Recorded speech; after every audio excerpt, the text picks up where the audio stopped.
Hi, I'm Bill Pecci. I'm the Deputy Director of Emergency Management here for Martin County.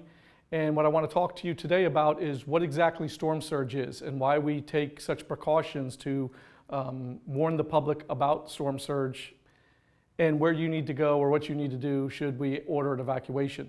The first thing I want to talk about is storm surge is water on top of water. So whatever our normal tide is, the surge is coming on top of that.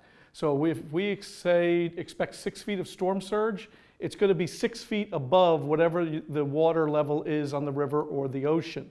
And that water is getting pushed in by the wind and the energy of the ocean.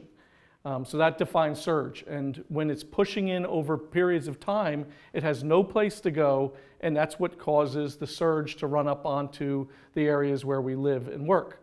So the red is up to 6 feet of surge. When we expect more than 6 feet of surge, we move to the yellow. If we expect more than 15 feet of surge, then we move to the blue for evacuation. Right now, they're predicting Martin County to get 7 to 11 feet of storm surge.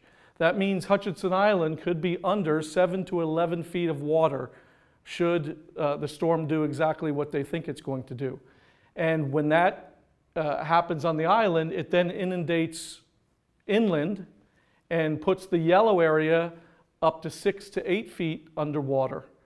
So we have to be very careful when we decide what zones we're going to evacuate. And I wanted to give, for reference, how tall and how much water is 6 feet. I'm 5'10", so I'm almost 6 feet. However, if you look at the stripe, the black stripe above me, that's at about just short of 10 feet. So we're expecting surge above that line. And that's how deep the water's going to be if this storm pans out the way they are expecting it to. So that's why we're taking every precaution, and we're going to be putting out our evacuation orders based on storm surge. We don't evacuate based on wind, we evacuate based on storm surge. So please listen for when we give the mandatory evacuation order. The red is zones A and B, the yellow is C and D. So listen for those warnings, and then we'll put out the information.